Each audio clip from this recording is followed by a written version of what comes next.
Abra sua Bíblia em Atos 16. Atos 16, a partir do verso 16. Atos 16, a partir do verso 16.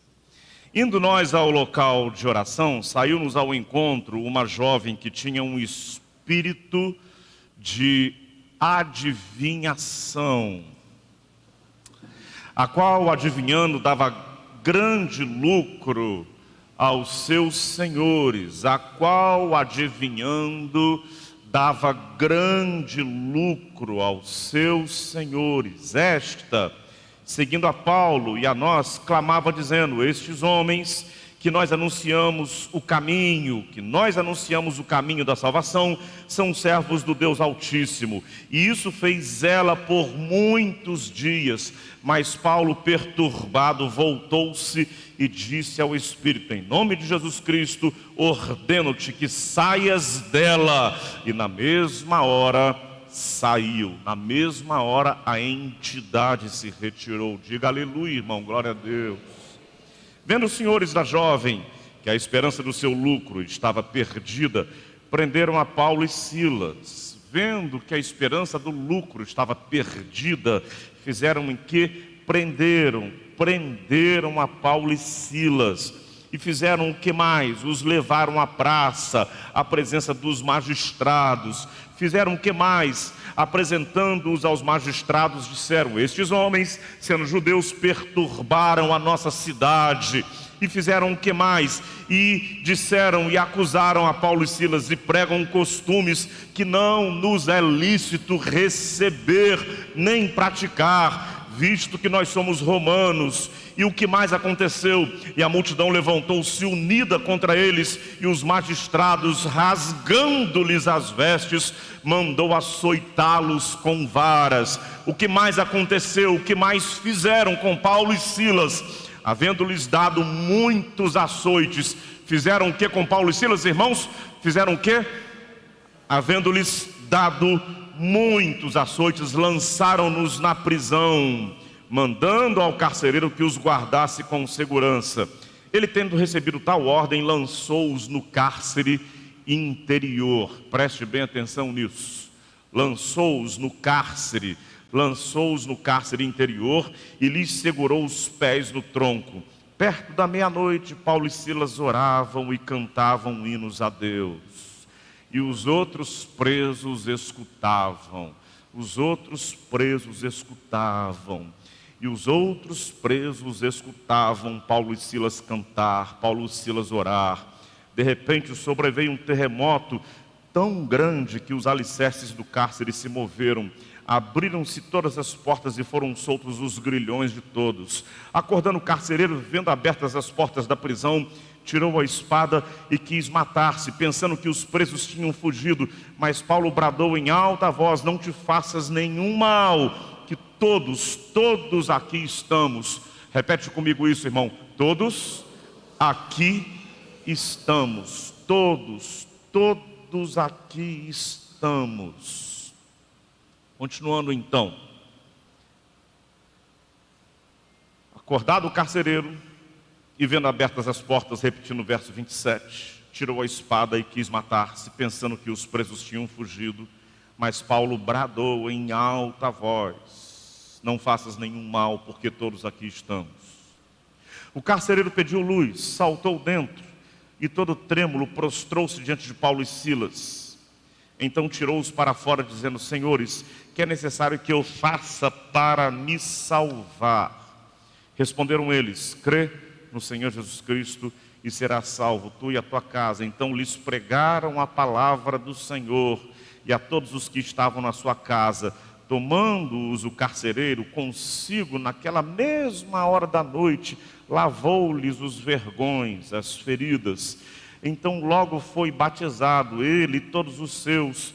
O carcereiro levou-os à sua casa, pôs-lhes a mesa e, na crença em Deus, alegrou-se com toda a sua casa. Alegrou-se.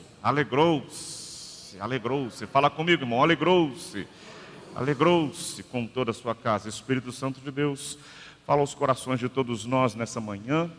Que o Senhor esteja, Pai, agindo em nossas mentes. Que o Senhor esteja, Senhor Deus, abençoando-nos e falando a cada um que está aqui agora, a cada um que está em casa, Senhor Deus. Nós pedimos em nome de Jesus. Amém, amém e amém.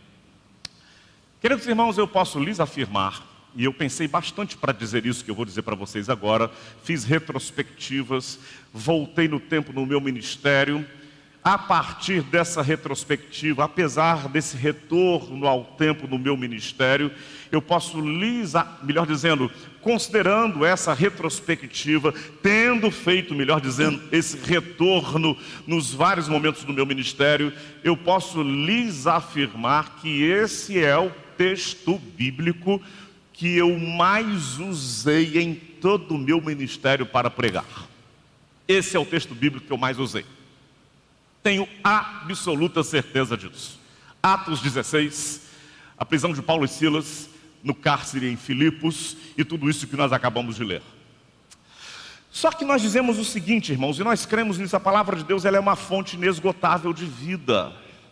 Quando nós abrimos a palavra de Deus com muita reverência, quando nós abrimos a palavra de Deus com nossos corações muito receptivos para aprender, para sermos mudados, para sermos metamorfoseados, quando nós abrimos a palavra de Deus muito menos com uma leitura crítica e analítica, e muito mais com uma leitura receptiva, inevitavelmente nós aprendemos e aprendemos novas coisas e somos alimentados e mais uma vez aprendemos e somos tocados e muitas vezes temos a sensação de que mesmo tendo lido aquele mesmo texto, como é o meu caso, Atos 16, mesmo tendo lido aquele mesmo texto, muitas vezes temos a sensação, como que eu nunca vi isso antes? Está aqui no texto. Já teve essa sensação? Eu já tive. Tá bom, gente? Muitas vezes. E eu creio que isso acontece por dois motivos. Em primeiro lugar, eu creio e creio muito. O Espírito Santo, quando nós abrimos o coração e abrimos a palavra de Deus, quando nós abrimos o texto bíblico com o nosso coração aberto, o Espírito Santo vê em nós um terreno fértil e ele nos lança muitos insights, ele nos abençoa, ele usa a palavra para nos apresentar novas coisas, e a Bíblia, por conta disso, é um livro que nunca se esgota e nunca se torna velho. É um livro atual, presente, como dizia Billy Graham, a Bíblia é um livro mais atual do que o jornal que vai sair amanhã de manhã. Amém. Só que eu também creio que, à luz de novas experiências que nós estamos vivendo, muitas vezes nós passamos a enxergar coisas que nós antes não enxergávamos. Presta bem atenção nisso.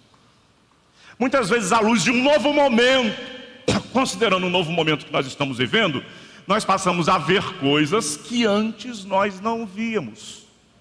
E eu creio igualmente, eu creio que o Espírito Santo de Deus usa tais novas experiências, usa estes novos momentos para que, através desses novos momentos, nós vejamos e enxerguemos ou prestemos mais atenção em coisas que antes nós não víamos, não enxergávamos ou não tínhamos atentado para elas. Não tínhamos atentado para elas. Todos nós conhecemos bem a história. Paulo e Silas foram lançados no fundo do cárcere. Talvez 2, 3 andares subterrâneos. Meus irmãos, Jaqueline trabalhou em Resende, na carceragem feminina, durante aproximadamente 7, 8 anos. Muitas encarceradas se converteram ao Senhor Jesus, muitas foram batizadas, e eu várias vezes fui lá para ministrar e até mesmo para batizar no cárcere. E o espaço físico era o seguinte, era a superfície, o pátio central aberto à luz do sol, e no entorno daquele pátio central eram os cárceres. E nós éramos protegidos e guardados pelas grades que separavam os cárceres do pátio central. E eu sentia muito, estando ali no cárcere, naquele pátio central, a céu aberto, eu sentia muito os maus odores que vinham das celas. cheiro, porque eram lugares sem ventilação, as provisões sanitárias eram as mais precárias possíveis, e aquele lugar era fétido, fétido. Com absoluta certeza, 2000 anos atrás, no cárcere mais embaixo, talvez 2, 3 pisos abaixo, onde Paulo e Silas estavam, era um lugar muito fétido. Fedia muito. Cheirava muito mal. As condições de higiene, as condições sanitárias naquele lugar, onde Paulo e Silas estavam, eram as piores possíveis. Eram extremamente precárias. Aquele lugar era um lugar extremamente, eu não estou exagerando nas cores. Era um lugar extremamente desconfortável, impróprio, desumano, extremamente.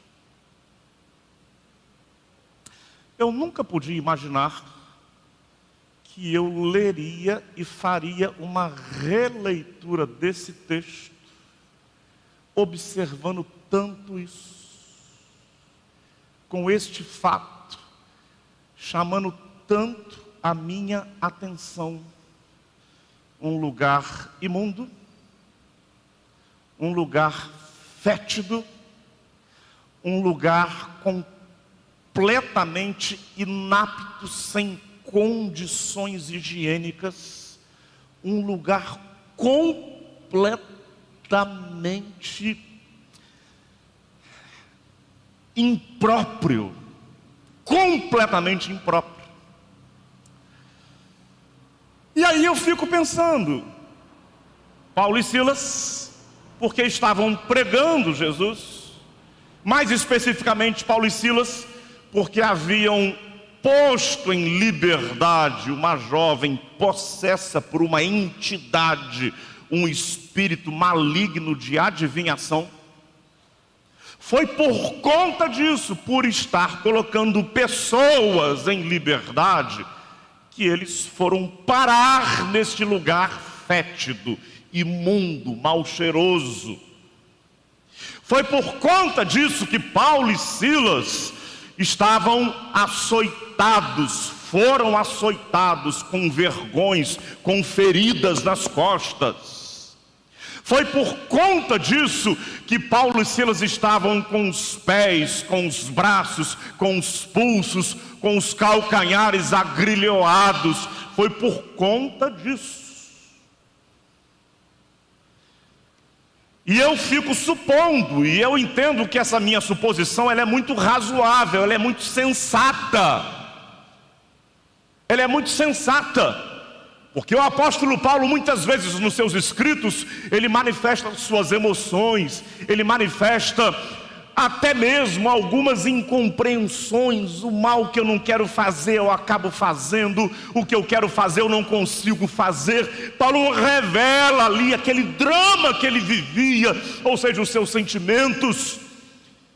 E aí então, eu posso supor que Paulo e Silas viveram essa confusão naquele momento. Silas dizendo, Paulo, é um diálogo razoável, irmãos. Paulo, e agora? O que é que a gente vai fazer? E agora? Como que a gente vai dar solução para esse nosso momento que nós estamos vivendo? Como Paulo responderia para Silas? Silas perguntando, e aí? Como que a gente vai resolver esse problema? Como que a gente vai dar solução para isso? Vai acabar tudo? Vai acabar tudo, Paulo. Nós somos pregadores, você vem contando para mim várias vezes que você teve uma visão, Jesus dizendo para você pregar, e agora, e aqui nós estamos numa situação caótica, e nós estamos sem saber o que fazer. O que é que você diz? O que é que nós vamos fazer? E aí é muito razoável eu dizer para vocês que Paulo pode ter respondido para Silas: eu não sei o que fazer. Eu não sei o que fazer. Me dá uma ajudinha aí? Até para você acordar quem está meio sonolento, quem já deu uma cochilada aí. Me dá uma ajudinha aí, fala para quem está do seu lado, diga assim: eu não sei o que fazer. Fala para a pessoa: eu não sei o que fazer. Vira para o outro lado e fala: eu não sei o que fazer. Eu não sei o que fazer. Não sei. E aí vem a pergunta: o que fazer quando nós não sabemos o que fazer? Eu faço essa pergunta. Podem me fazer essa pergunta: o que fazer quando nós não sabemos o que fazer? O que fazer quando nós estamos completamente confusos? O que fazer quando nós estamos completamente atordoados, ou quando nós nos vemos sem saída, quando nós nos vemos sem alternativas, quando nós nos vemos sem caminhos a serem adotados? O que fazer? O que fazer? Pergunta para o seu irmão eu. É a última vez que eu vou falar isso para você agora, tá bom? Pergunta para o seu irmão aí: o que fazer, irmão? O que fazer? Pergunta para o seu irmão: primeira igreja. Fala assim para ele: primeira igreja, porque você é igreja, eu sou igreja. Pergunta, olha nos olhos do seu irmão, olha nos olhos do seu irmão e pergunta para ele: primeira igreja, o que fazer? O que fazer?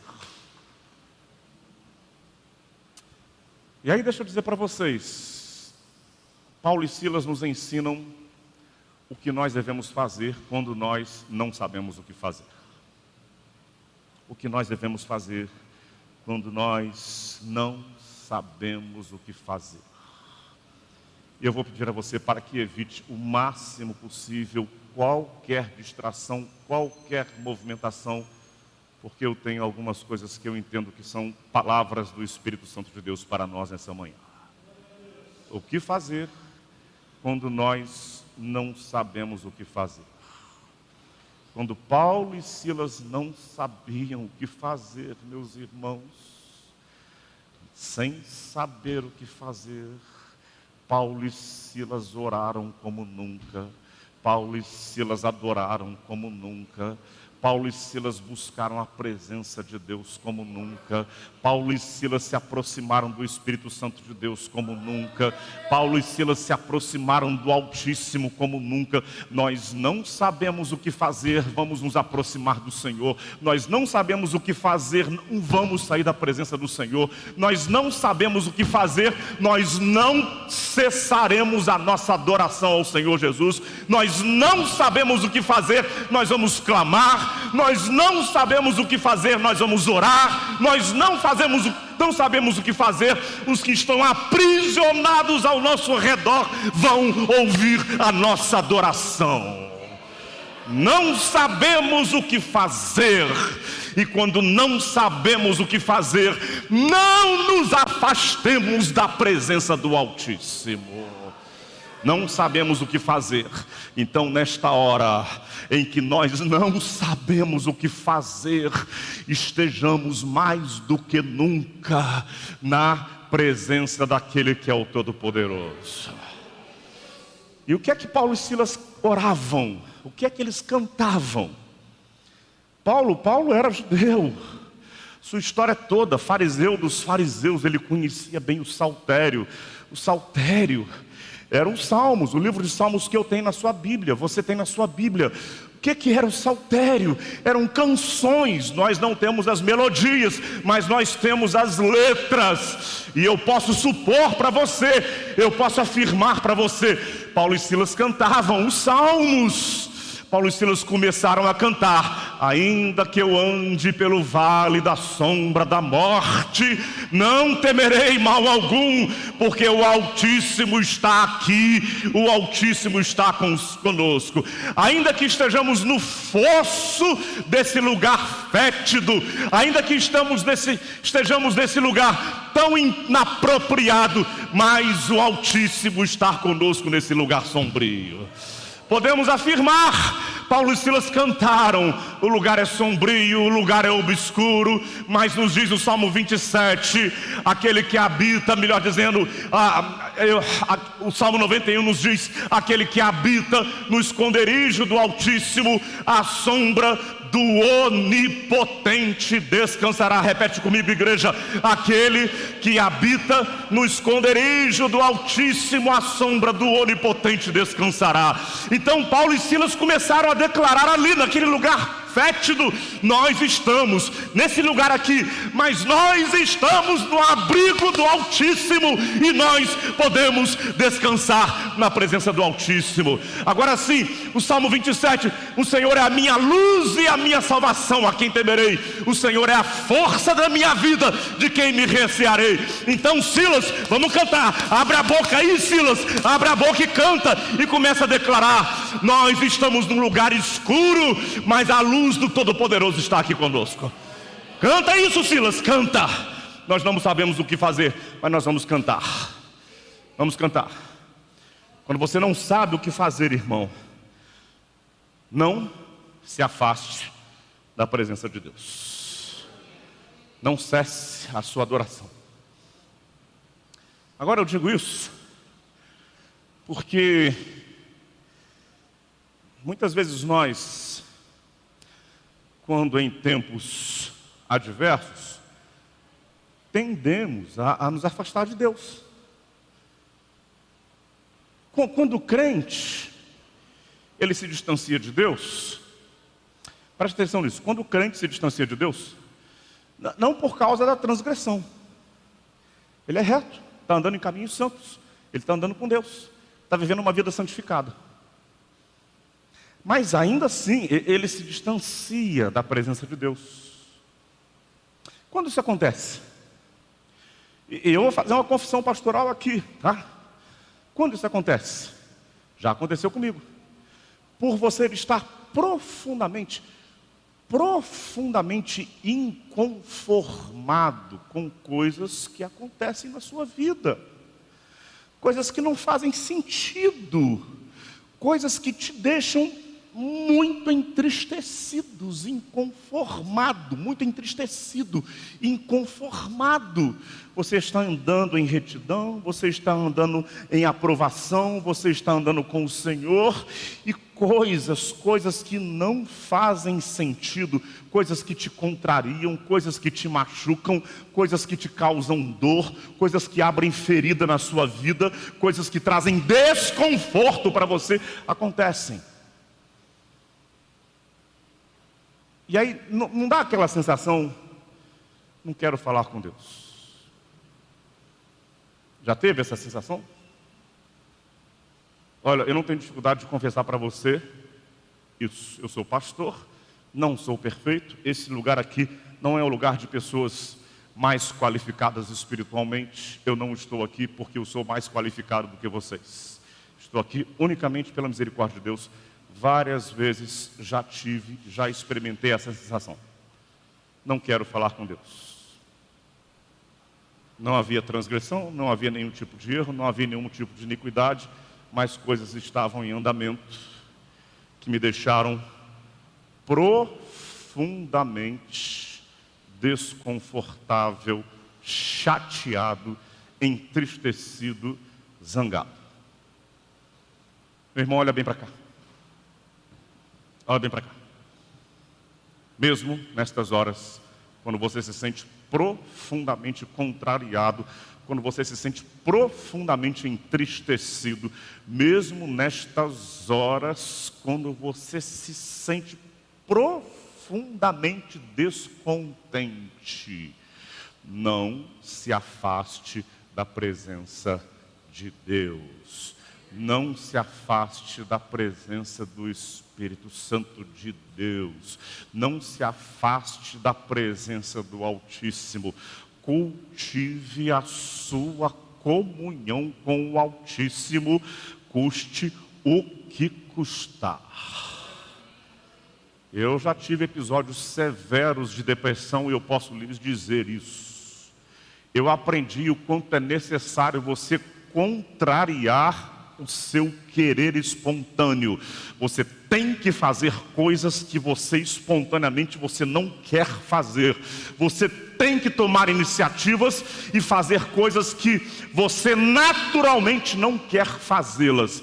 Irmão, se você não sente espontaneamente desejo de adorar a Deus, se você não sente espontaneamente o desejo de orar e de buscar a presença de Deus, então ore e busque a presença de Deus, então adore e louve e agradeça ao Senhor Jesus. Faça isso.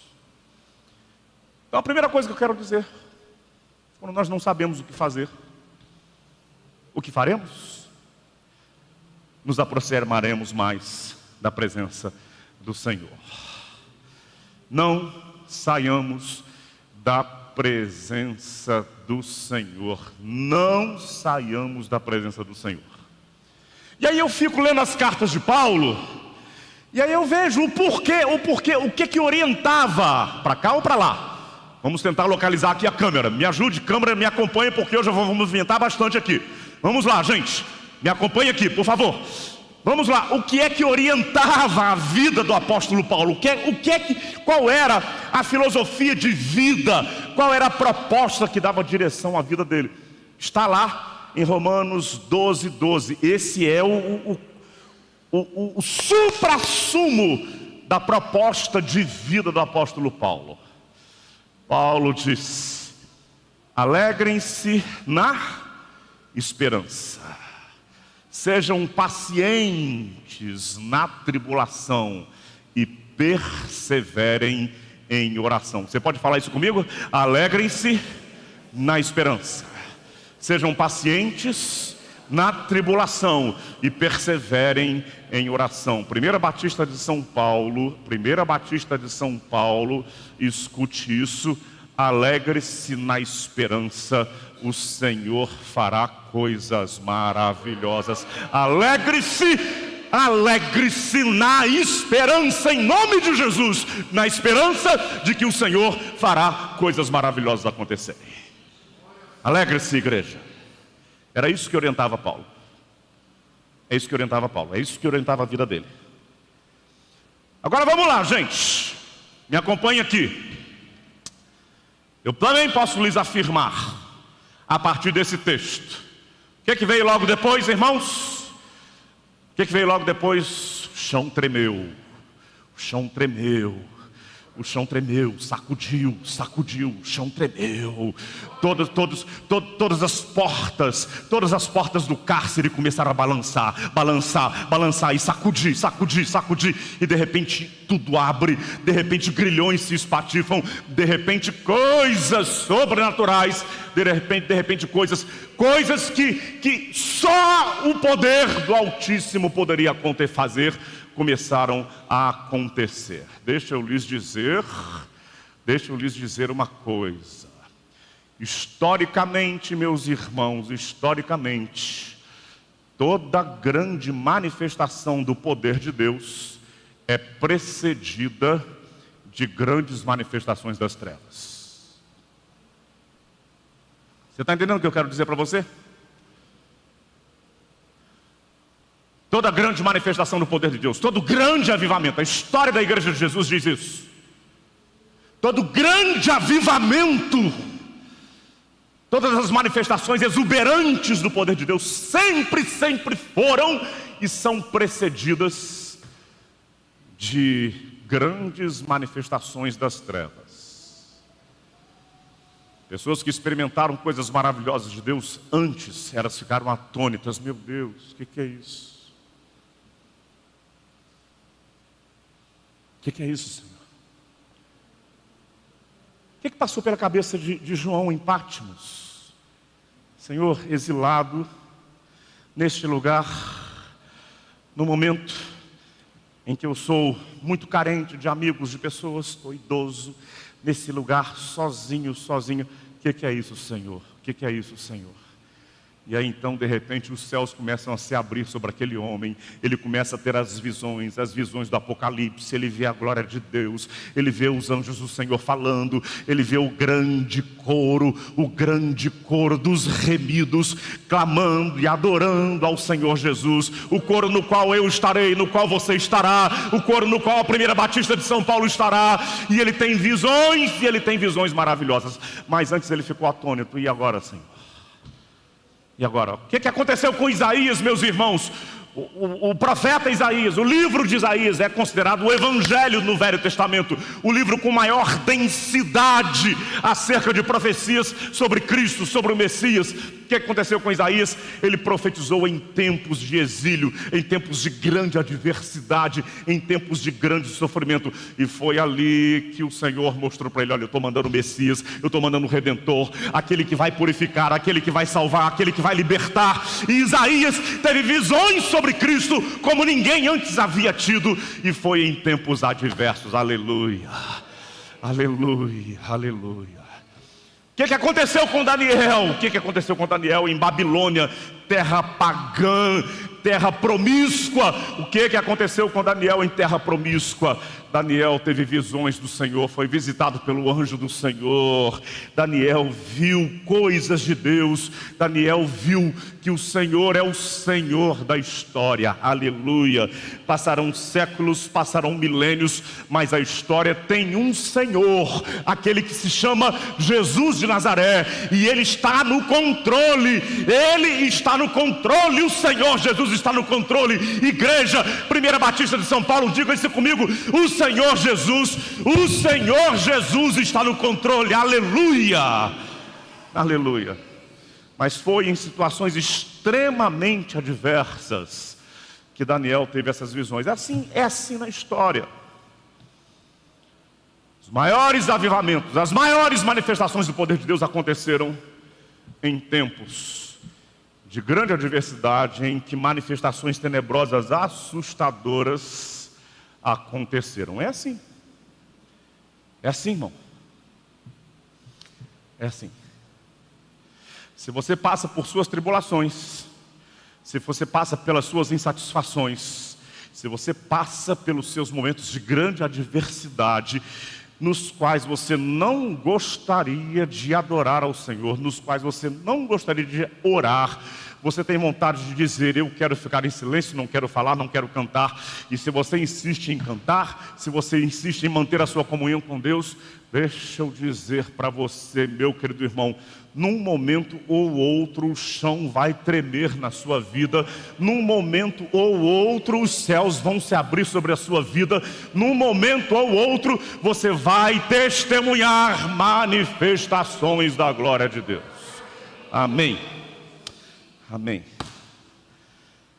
E aí vamos lá, vamos dar seguimento a essa nossa imaginação do que estava acontecendo. Paulo e Silas, o diálogo deles, vamos continuar supondo o diálogo entre eles.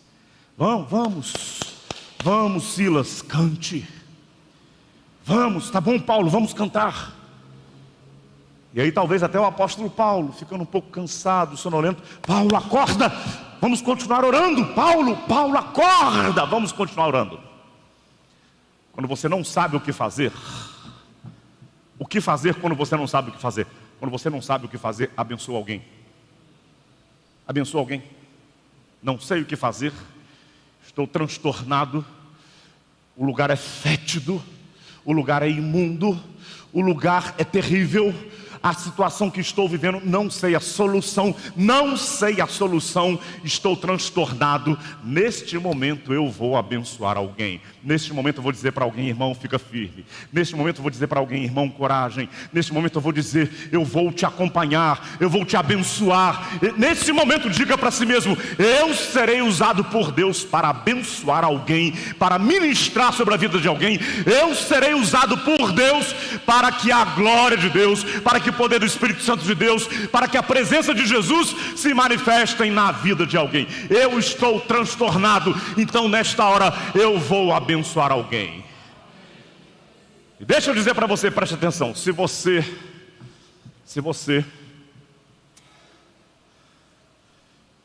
na sua insatisfação, se você no seu descontentamento, se você abençoa, se você encoraja, se você estimula, se você discipula, este seu ato, volto a usar a mesma figura de linguagem, este seu ato de abençoar alguém, de encorajar alguém, esse seu ato será terreno fértil, será território apropriado para que grandes manifestações do poder de Deus aconteçam.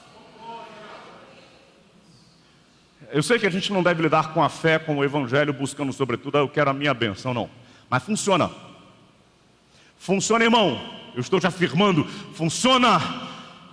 Nos seus momentos adversos, nas suas horas de contrariedade, nas suas horas de insatisfação, decida: eu vou abençoar, eu vou discipular, eu vou ministrar, eu vou orar com alguém, eu vou fortalecer alguém. Funciona, você verá manifestações do poder de Deus na sua vida. Funciona. Funciona. Primeira Batista de São Paulo, nas horas adversas, em momentos complexos, em momentos difíceis, que nós como igreja decidamos, nós vamos abençoar pessoas, haveremos de ver a glória de Deus se manifestando nesse lugar. Nós veremos. Veremos. Amém? Amém? Todos olhando para cá, amém, irmãos? Amém. Glória a Deus. E aí mais eu quero te dizer. O chão tremeu. O carcereiro saltou dentro, acordou, achou que todos tinham fugido. O carcereiro saltou dentro. Foi lá no fundo. Ele foi lá no fundo. Pulou dentro. Vamos recapitular? O fundo era lugar fétido. Era o fundo. Era lugar horrível. Era o fundo, era sem condições sanitárias. Era o fundo, era lugar muito ruim. E lá no fundo, o carcereiro ouviu e teve a sua vida transformada por aquilo que ele ouviu. E lá naquele lugar fétido, lá naquele lugar ruim, lá naquele lugar imundo, o carcereiro recebeu a palavra de Deus. Lá naquele lugar imundo, o carcereiro teve a sua vida transformada por Jesus. Lá naquele lugar imundo, o carcereiro teve a vida da sua esposa transformada por Jesus. Porque diz lá o texto que toda a sua família se converteu a Jesus e todos foram batizados e houve grande alegria naquela casa. Lá no fundo, lá naquele lugar fétido, lá naquele lugar podre, imundo, os filhos do carcereiro foram transformados por Jesus. Lá naquele lugar, a palavra poderosa de Deus operou transformação na vida do carcereiro e na família do carcereiro. Irmãos, deixa eu dizer para vocês, por piores que sejam as condições, aquele que chegar aqui com fome e com sede da palavra de Deus, será alimentado pela palavra de Deus nesse lugar. Aquele que chegar aqui, por piores que sejam as condições, desejoso de que a sua casa seja abençoada e transformada pelo Evangelho, aqui neste lugar vai experimentar o poder de Deus e a palavra de Deus, abençoando a sua casa, abençoando o seu casamento, transformando a sua família.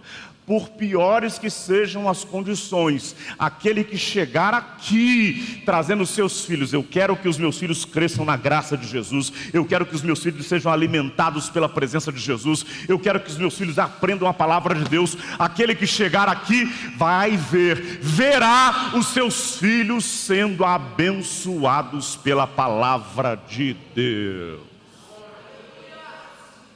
Vai ser alimentado. Vai ser alimentado, vai ser abençoado, vai ser suprido. O poder de Deus vai chegar até você. Se você chega aqui, eu quero mais de Deus, eu quero mais do céu, eu quero mais do Espírito de Deus, eu quero mais da palavra, eu quero que a minha vida, a minha família sejam abençoados pela palavra de Deus. Neste lugar, ore por isso, todos serão ministrados, todos serão abençoados pela palavra de Deus. Amém, irmãos? Amém. Amém. Eu quero falar muito mais para os irmãos sobre isso. Mas deixa eu lhes dizer uma coisa. Quantos irmãos estavam conosco 4 anos atrás, quando o pastor Harvey Carey esteve nesta igreja? Levantem suas mãos. Tá bom. Pessoal, me ajuda aí. Todo mundo atento lá em cima. Pessoal, me ajuda aí. Prestem bem atenção. Paulo e Silas estavam numa peleja. Uma entidade maligna, não sei qual é a sua compreensão sobre isso, mas para mim menos importante é a sua compreensão, para mim mais importante é o que a palavra diz. Eu conheço pastores e já ouvi pastores dizerem: quando você encontrar com alguém possesso, coloca um remedinho embaixo da língua que resolve tudo. Então, com todo respeito, eu só quero dizer para vocês que isso não é bíblico. Falta a palavra de Deus. Falta a palavra de Deus. Quem pensa assim, falta a palavra de Deus. Paulo e Silas estavam ali porque aquela jovem que tinha um espírito de adivinhação, pausa. Eu conheço um rapaz que se converteu a Jesus, ele e toda a sua família, toda a sua casa, são todos crentes, servos de Jesus, ele, a esposa, os filhos, a partir de uma experiência que ele viu de um rapaz, não vou contar a história agora para a gente ganhar tempo, a partir de uma experiência que ele viu, ele testemunhou, um jovem no centro do Rio de Janeiro, tomado por uma entidade de adivinhação, um espírito maligno. Entidade de adivinhação. Paulo estava ali, Silas estava ali, porque eles estavam confrontando forças espirituais muito, mas muito tenebrosas. Como a gente fala em termos bem coloquiais, aquilo era briga de cachorro grande.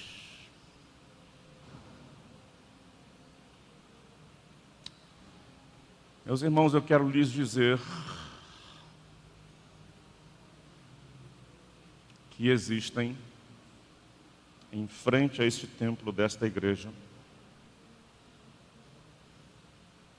forças, entidades, principados e potestades malignas, tenebrosas, demoníacas, que estão aqui, em frente a este templo. Estão aqui em frente a esse templo. Deixa eu dizer para vocês, mas eu quero que todos nós absorvamos aquilo que João nos diz: filhinhos, maior é o que está em vós do que aquele que está no mundo. Filhinhos, maior é o que está na igreja, maior é aquele que está sendo invocado, maior é aquele que está aqui sendo adorado, maior é aquele que está aqui sendo exaltado, maior é aquele que está aqui do que aquele que está lá na praça. É muito, muito, muito maior. Meus irmãos, prestem bem atenção. Por mais dolorosas que sejam as pelejas, por mais dolorosas que sejam as lutas, a nossa vitória já está assegurada pelo Senhor Jesus. Nós já somos mais do que vencedores por Jesus Cristo que nos amou. Nós já somos mais do que vencedores por Cristo Jesus que nos amou. Nós já somos mais do que vencedores. As portas do inferno, as potestades malignas, as potestades, os principados do mal não prevalecerão, e não somos nós que resistiremos. Eles, as forças malignas, os demônios que estão lá, é que não resistirão ao avançar da primeira Igreja Batista de São Paulo. Não resistirão ao avançar da primeira Igreja Batista de São Paulo. E que os espíritos malignos nos ouçam. Este aqui é um lugar onde estão pessoas libertas. Lá estão pessoas escravas, mas aqui estão pessoas libertas. Lá estão pessoas tomadas pelo maligno, mas aqui estão pessoas cheias do Espírito Santo de Deus. Lá estão pessoas que carecem da graça de Deus, mas aqui estão pessoas que estão cheias da graça de Deus. Aleluia, aleluia, aleluia. Fica de pé, querido. Erga a sua mão e adore ao Senhor. E adore ao Senhor agora. E diga: maior é o que está em nós, maior é o Senhor Jesus, maior é o Senhor Jesus que está em nós, do que aquele que está na praça. Maior é aquele que está nesta igreja, do que aquele que está em volta da igreja. Maior é aquele que está aqui, nesse lugar agora. Aleluia, Jesus, o Senhor está aqui. Maior é o que está aqui, do que aquele que está tentando nos obstruir. Senhor Jesus, em Teu nome nós vamos avançar. Senhor Jesus, em Teu nome nós vamos vencer. Senhor Jesus, nós já somos vencedores em Teu nome, Jesus. Nós já somos vencedores. Senhor Jesus, aqui neste lugar crianças chegarão e serão abençoadas pela Tua palavra. Senhor Jesus, aqui neste lugar famílias chegarão e serão transformadas pelo poder da Tua palavra, como a vida do carcereiro, como a família do carcereiro. Senhor Jesus, pessoas chegarão neste lugar e aqui experimentarão a poderosa luz do céu. Senhor Jesus, pessoas vão chegar neste lugar e aqui vão experimentar, aleluia, pessoas vão experimentar o poder dos céus, aleluia, aleluia.